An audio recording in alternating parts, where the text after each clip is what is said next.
রাত ঠিক ৩টে। হাসপাতালের মর্গে একটা মৃতদেহ হঠাৎ উধাও হয়ে গেল। কিন্তু আসল ভয় তখনও শুরু হয়নি।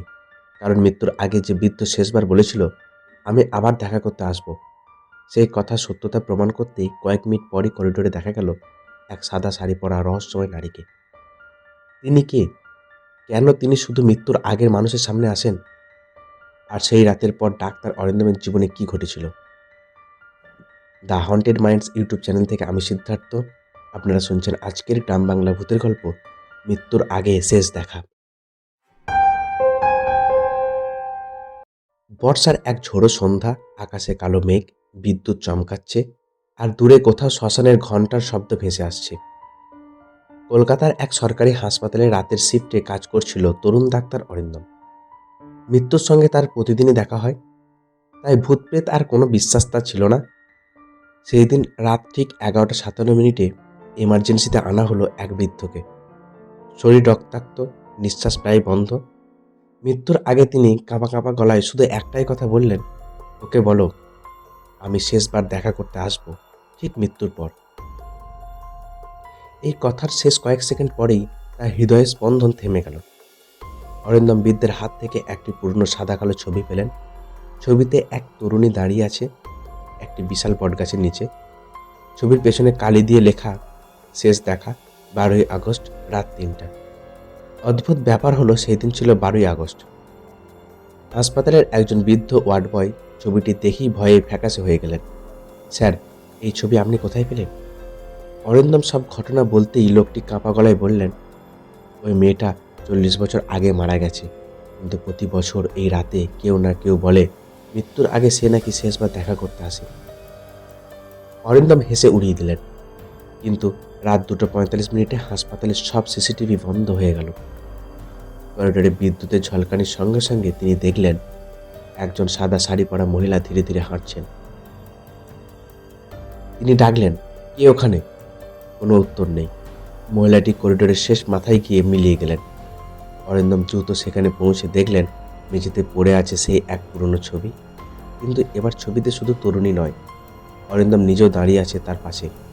ছবির নিচে নতুন করে লেখা, "পরের দেখা তোমার মৃত্যুর আগে।"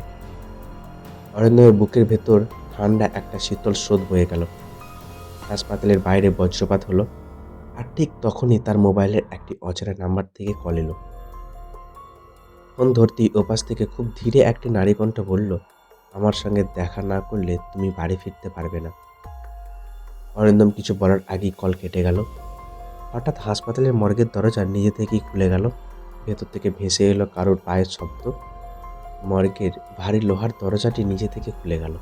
চারিদিকে তীব্র ফরমালিনের গন্ধ। হাসপাতালের করিডোরে তখন আর কেউ নেই, শুধু দেওয়ালে ঝুলে থাকা ঘড়ির কাঁটা। রাত 3টে বাজল। অরিন্দম নিজেকে সামলে টর্চ জ্বালিয়ে মর্গের ভেতর ঢুকলেন। 1, 2, 3 সব লাশ তাদের নিজের নিজের স্ট্রেচারে পড়ে আছে, কিন্তু শেষের স্ট্রেচারটি ফাঁকা। সেই স্ট্রেচারে কয়েক ঘন্টা আগে রাখা হয়েছিল সেই রহস্যময় বৃদ্ধের মৃতদেহ। অরিন্দমের বুক ধড়ফড় করতে লাগলো। ঠিক তখনই তার পেছন থেকে ভেসে এলো কাঁপা কণ্ঠ, "ডাক্তারবাবু, আপনি ওকে দেখেছেন?" পেছনে ফিরে দেখলেন হাসপাতালের বৃদ্ধ ওয়ার্ডিয়র গোপাল দাঁড়িয়ে। "কাকে?" গোপাল ফিসফিস করে বললেন, "যে মৃত্যুর আগে শেষ দেখা করতে আসে।" গোপাল জানালো 40 বছর আগে ওই হাসপাতালের কাছেই ছিল চৌধুরী বাড়ি। সেখানে থাকতেন এক তরুণী মেঘলা। তার বিয়ের আগের রাতে দুর্ঘটনায় তার প্রেমিক মারা যায়। মৃত্যুর আগে সে নাকি বলেছিল, "আমি ফিরে আসব, শেষবার দেখা না করে কোথাও যাব না।" সেই রাতেই মেঘলা রহস্যজনকভাবে মারা যায়।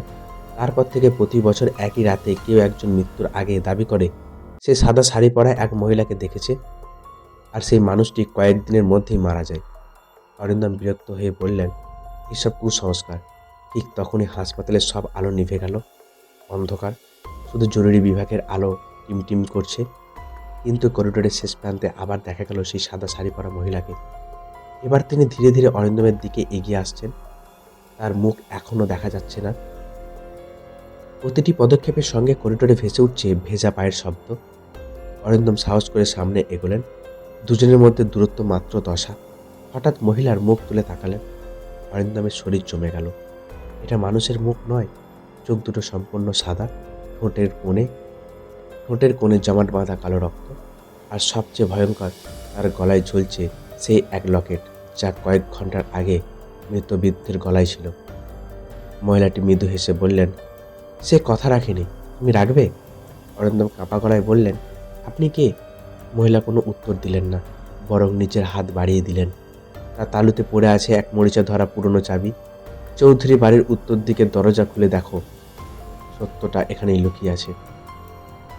এই বলে তিনি ধীরে ধীরে কুয়াশার মধ্যে মিলিয়ে গেলেন। হাসপাতালের আলো আবার জ্বলে উঠল। অরিন্দম নিচে তাকিয়ে দেখলেন চাবিটা এখনো তার হাতেই রয়েছে। আর মর্গের ফাঁকা স্ট্রেচারের ওপর হঠাৎ করেই ফিরে আসছে সেই বৃদ্ধের মৃতদেহ। কিন্তু এবার তার ঠোঁটে স্পষ্ট এক রহস্যময় হাসি। অরিন্দম বুঝতে পারলেন এই রহস্যের উত্তর খুঁজতে হলে তাকে যেতে হবে বহু বছর ধরে পরিত্যক্ত চৌধুরী বাড়িতে। কিন্তু তিনি জানতেন না সেখানে তার জন্য অপেক্ষা করছে এমন এক সত্য যা জানার পর হয়তো নিজেও আর জীবিত ফিরে আসবে না। পরের দিন সন্ধ্যা, আকাশে আবার কালো মেঘ জমেছে। অরিন্দম সেই মরচে ধরা চাবি নিয়ে পৌঁছালেন বহু বছর ধরে পরিত্যক্ত চৌধুরী বাড়িতে। বাড়িটির ভাঙা ফটক বাতাসে কাঁপছে, চারিদিকে আগাছা, শ্যাওলা আর নীরবতা। মনে হচ্ছিল যেন বাড়িটি এখনো কারোর অপেক্ষায়।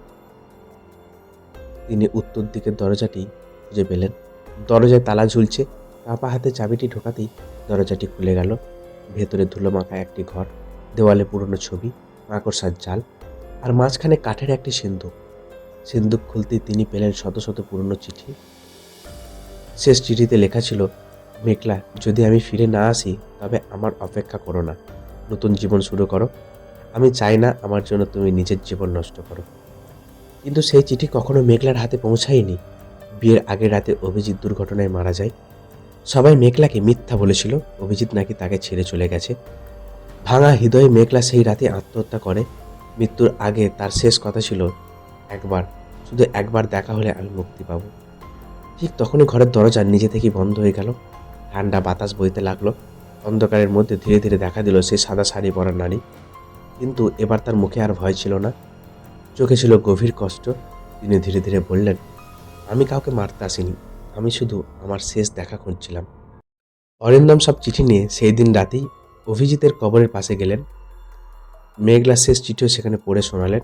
বাতাস হঠাৎ থেমে গেল, চারিদিকে অদ্ভুত এক নীরবতা নেমে এলো। তারপর কুয়াশার মধ্যে শুধু আলোর অবয়ব ফুটে উঠল। একজন অভিজিৎ আর একজন মেঘলা, দুজন একে অপরের দিকে এগিয়ে এলো। 40 বছর অপেক্ষার পর তাদের হাত এক হলো। মেঘলার চোখে জল। অভিজিৎ মৃদু হেসে বলল, এবার চলো, আমাদের আর অপেক্ষা করতে হবে না। দুজনের অবয়ব ধীরে ধীরে আলো হয়ে আকাশের দিকে মিলিয়ে গেল। সেই মুহূর্তেই চৌধুরী বাড়ির চারিদিকে বইতে থাকা অস্বাভাবিক ঠান্ডা বাতাস থেমে গেল। পরের দিন সকালে গ্রামবাসীরা দেখল বহু বছরের পরিত্যক্ত বাড়িটি যেন হঠাৎ শান্ত হয়ে গেছে। কেউ আর সেখানে সাদা শাড়ি পরা মহিলাকে দেখেনি। অরিন্দম স্বাভাবিক জীবনে ফিরে এলেন।